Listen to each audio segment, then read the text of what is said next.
पर भाग्यशाली हो आप जो 72 साल बाद ये जो सावन का महीना आया है, सोमवार से सोमवार तक का, कहते हैं इस सावन में जो सोमवार से सोमवार तक का सावन रहता है, सोमवार से शुरू सोमवार से विराम, अगर आपके घर में रुद्राक्ष है, आप रुद्राक्ष धारण करते हो या रुद्राक्ष अपने घर में रखते हो, तो उस रुद्राक्ष को छोटी सी कटोरी में रखकर या एक पात्र में रखकर 7 बार किसी भी अमावस पर, सावन में जो अमावस्या पड़ती है, ये सोमवार से सोमवार वाली सावन, इसके बाद वाले सावन का हम वर्णन नहीं कर रहा, हम इस सावन की बात कर रहे हैं। या तो अमावस, पूर्णिमा, त्रयोदशी, चतुर्दशी या प्रदोष, शिवरात्रि, अष्टमी, ये ऐसी तिथियां हैं जो सोमवार से सोमवार तक का जो सावन होता है, सावन में कटोरी में रखकर, प्लेट में रखकर, थाली में रखकर 7 बार अपने घर में अगर रुद्राक्ष है तो उसको बलवान बनाने के लिए इसी सावन के महीने में 7 बार तो जल, 5 बार दूध गौ माता का और 2 बार गाय का घी उस रुद्राक्ष पर लेपित करना चाहिए।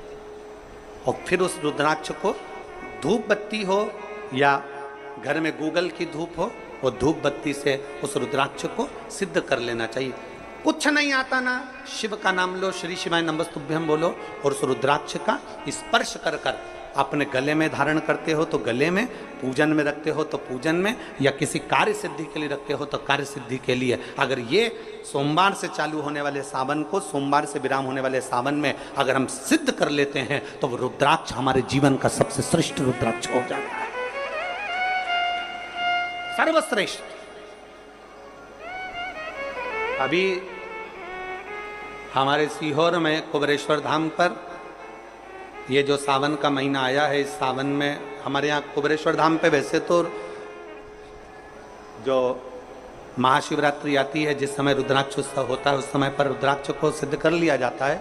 पर जो सावन ये आया है, इस सावन में हमारे यहाँ प्रतिदिन बाबा के रुद्राक्ष को सिद्ध करते हैं। प्रतिदिन नियम है रुद्राक्ष पर जल चढ़ाना, दूध चढ़ाना, घृत लगाना और बाबा के रुद्राक्ष, क्योंकि इतने भक्त आते हैं उनके लिए वो रुद्राक्ष सिद्ध हो जाए।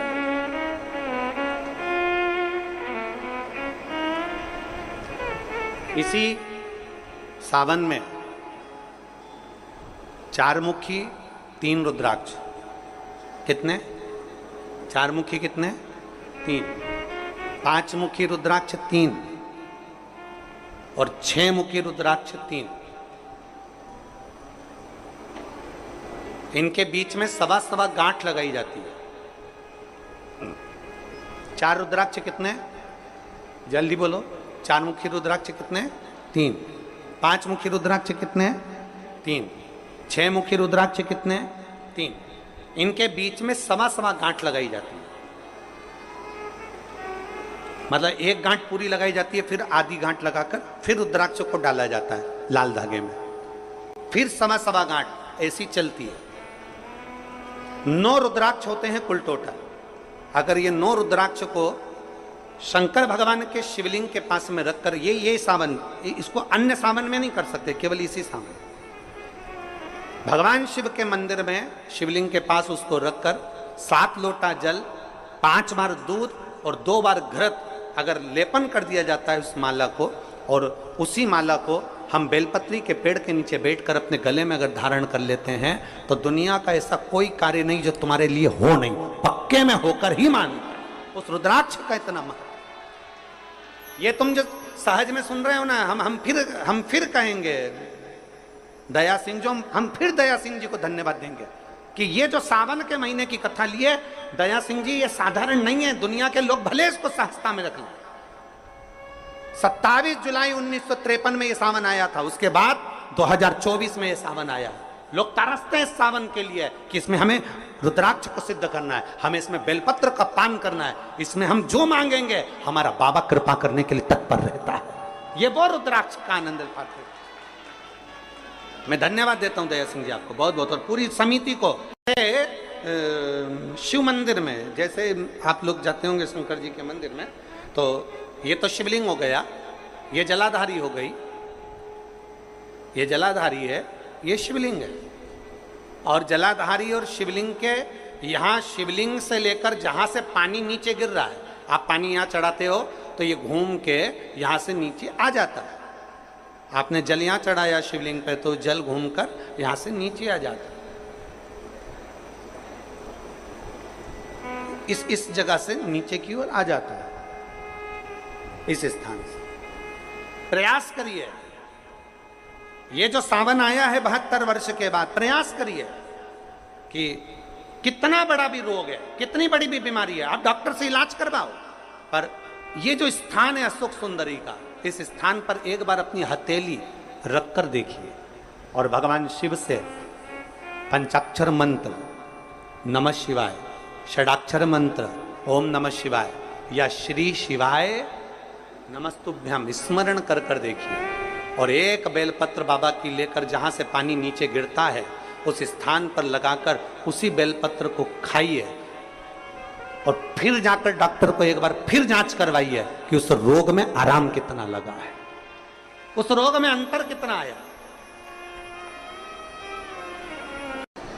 सावन का ये महीना जिसमें आप भगवान शंकर की अविरल भक्ति को धारण कर रहे हो, सोमवार से सावन चालू हुआ और सोमवार के दिन सावन विराम होगा। ऐसा सावन 72 साल के बाद आया। 27 जुलाई 1953 में ऐसा सावन पड़ा था। कितनी तारीख को? जम के बोलो जरा। 27 जुलाई 1953 में ऐसा सावन पड़ा था, जो सावन सोमवार से चालू हुआ था और सावन सोमवार के दिन विराम हुआ था। 72 साल के बाद ऐसा सावन आया है जिसका योग आज है। 27 जुलाई 1953 में ऐसा सावन आया था। अब जरा किस्मत देखिए, आपका भाग्य देखिए रे छत्तीसगढ़ वालों, नजर उतरवा लेना आप कि 72 साल बाद ऐसा सावन आया जो सोमवार से चालू हुआ, सोमवार को विराम हो रहा है। 27 जुलाई 1953 में ऐसा सावन आया था और उसके बाद आज ये सावन 22 तारीख से चालू हुआ और 19 तारीख को विराम होगा, और उसमें भी सोमवार से चालू हुआ और सोमवार को विराम हो रहा है। ये शिव भक्ति है, ये अविरल भक्ति, ये भगवान शंकर की अविरल भक्ति है। आप और हमको प्राप्त हुई है, हमें मिली, और तेरी भगवान शिव ने अघोर अस्त्र धारण किया था इसी सावन।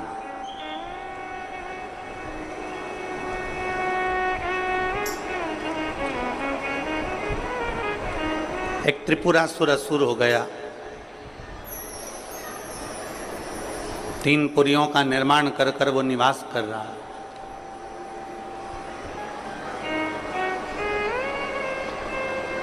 बड़ा विचित्र है वो।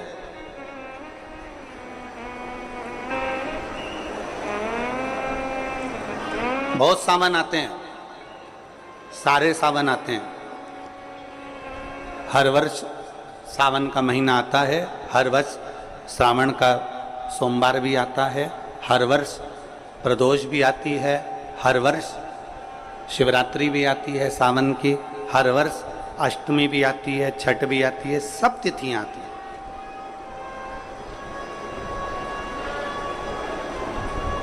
ये सारी तिथियां हर साल आएंगी, हर साल प्राप्त होंगी, पर जो योग मेरे देवाधिदेव महादेव का लगा है सोमवार से प्रारंभ होकर सोमवार के विराम का, ये सावन बार बार नहीं आता, ये सावन इतनी जल्दी नहीं आता। जो 72 वर्ष के बाद 27 जुलाई से 1953 के बाद में आज योग लगा, जो 22 जुलाई 2024 में प्रारंभ हुआ। बहुत बहुत ना जाने कितने कितने कितना कितना साधना तप असुर का वध कर दूं, पर नहीं मर। ब्रह्मदेव ने विचार करा कि त्रिपुरासुर का वध कर दूं, नहीं मर। आखिरी में खबर गई भगवान देवाधिदेव महादेव के पास। भगवान शिव जी के पास।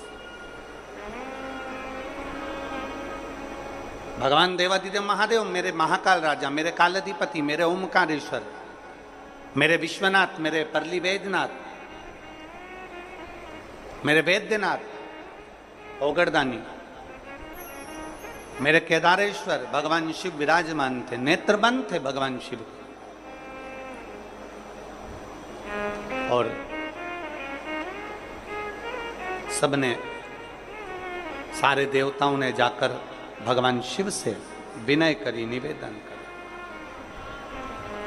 भगवान देवादिदेव महादेव से निवेदन कर। और जब भगवान शंकर से निवेदन किया, भगवान शिव से विनती करी, भगवान शंकर से बारंबार जब प्रार्थना करिए, भगवान शिव से बार बार विनय किया गया, तब भगवान शंकर ने नेत्र खोले और भगवान शिव नेत्र खोलकर पूछे, ऐसा क्या हो गया जो आपको आना? ये 33 कोटि देवता, ये सारे देव आज मेरे पास में, कारण क्या बन गए? कौन सा कारण? यदि आपसे कोई पूछे कि भगवान शंकर के गले में बासुकी नाग आया, भगवान शंकर के हाथ में त्रिशूल आया, भगवान शंकर के मस्तक पर गंगा आई, भगवान शंकर के मस्तक पर त्रिपुंड आया, भगवान शंकर के नेत्र 2 थे 3 हुए, त्रिनेत्रीधारी कहलाए, त्रिपुंडधारी कहलाए, भगवान शंकर के पास बेलपत्र आई, कोई तुमसे कहे कि शिवजी के गले में रुद्राक्ष आया, भगवान देवादिदेव महादेव के पास रुद्राक्ष आया, कोई तुमसे पूछ ले कि यह रुद्राक्ष का प्रागट्य कब का है, रुद्राक्ष का जन्म कब हुआ,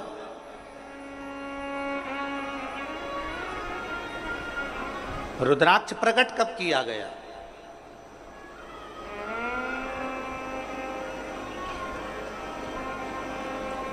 अब जरा बहुत हमसे भी कई लोग पूछते हैं, जितने लोग संसार का क्या हो जाता है कि रुद्राक्ष का जल अमृत के तुल्य हो जाता है और कैंसर जैसा रोग भी समाप्त हो जाता है। रुद्राक्ष के जल में ऐसा क्या है?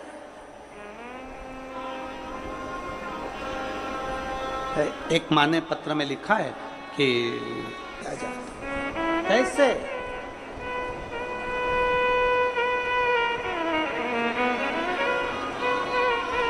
शिव कथा कह रही है, भगवान शंकर का संवाद कर रहा है, भगवान देवादिदेव महादेव का चरित्र का है, शिव महापुराण की कथा कह रही है। त्रिपुरासुर असुर है, 3 पुरियों का निर्माण कर कर उसमें निवास करता है, 3 पुरियों का निर्माण कर कर उसमें निवास करता है, पर उसके प्राण जा नहीं सकते। भगवान नारायण ने प्रयास किया, वो नहीं मरा, प्राण नहीं छूटे। भगवान शंकर के ब्रह्म मुरारी, सबसे बड़ा तप और दुनिया का सबसे बड़ा आभूषण मौन रहना, ये दुनिया का सबसे बड़ा तप और सबसे बड़ा आभूषण है।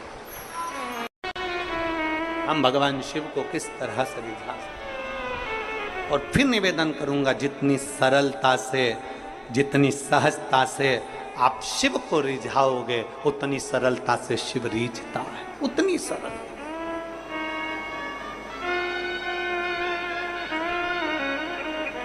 आप जितने भाव से भगवान शंकर को रिझाने का प्रयास करोगे, वो उतने भाव से रिझेगा, उतने भाव।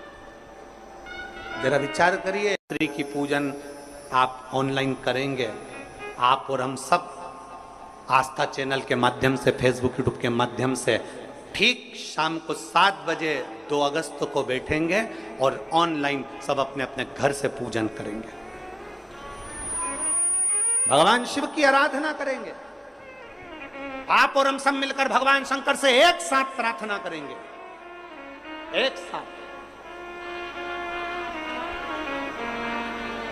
और जब हम बाबा को रिझाएंगे, और ये सोमवार से सोमवार तक के सावन के महीने एक साथ, और जब हम बाबा को रिझाएंगे, और ये सोमवार से सोमवार तक के सावन के महीने में 2 अगस्त को तो हम शिवरात्रि मनाएंगे, 17 अगस्त को सीहोर की कांवड़ भी बाबा की कृपा से सुबह 9 बजे भरेंगे। प्रदोष के दिन एक विश्वास के साथ शिव को रिझा, एक भरोसे के साथ भगवान शंकर, एक रुद्राक्ष में होता है। सबका बल एक रुद्राक्ष के अंदर होता है।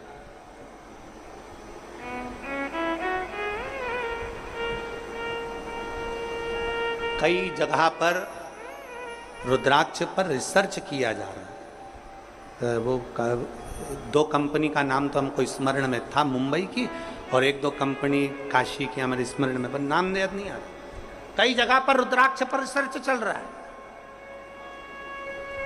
कि आखिर रुद्राक्ष में ऐसा क्या होता है कि तांबे के कलश में गलाया और उसका पानी शिव जी को चढ़ा कर आचमन किया तो फल मिल जाता है, रोग मुक्ति हो जाती है, श्रेष्ठता हो जाती है। कोई बाच रहा है तो वो शिव ही बाच रहा है, इसमें कोई प्रदीप मिश्रा या कोई अन्य महाराज नहीं बाच सकता, बाचने वाला शंकर है। कथा सुन रहा है तो आप नहीं सुन सकते, आप ये 3 घंटा एक जैसे आसन लगा के कहाँ बैठ सकते हो? तुम आधा घंटा कहीं नहीं बैठो, तुम फिल्म देखने जाओ टाकीज में और एक जैसी बस यूं बैठी बैठी रहो, 25 बार तो मूंगफली चबा जाओ, 2-4 बार आइसक्रीम खा जाओ, उतनी देर में भी तुम कहीं सीट पीछे आगे नीचे ऊंचे मर्जी पड़ी। आधे 2 घंटे की फिल्म में 15 मिनट का इंटरवल, फिर चले गए, फिर घूम आए, फिर बैठ गए। अब यहां तो तुम्हारे को 1 बजे कथा है, 4 बजे तक, कितनी बजे आके बैठते हो? 10 बजे सवेरे, 9 बजे सवेरे यहां आके बैठ जाते हो। अब 9 बजे से पानी की बोतल साथ में, थोड़ा बहुत सामान अपने साथ में, और बच्चे आए हैं तो फिर उनका भी सामान साथ में, तो फिर 10 बजे से एक जैसे बैठे और 4 बजे कथा छूटेगी, सब अपने अपने घर जाते जाते 5 बज जाए, 5:30 बज जाए, कोई 6 बज जाए। समय जरा देखिए कि तुमने शिव को कितना दिया, शंकर को कितना समर्पित किया। नर्मदा पुराण कहती है कि जिस नगर में, जिस कॉलोनी में, जिस सोसाइटी में, जिस मोहल्ले में, जिस क्षेत्र में शंकर का शिवलिंग रहता है, शंकर का मंदिर रहता है, वहां कभी अकाल नहीं पड़ता है, वहां शिव संभाल ले।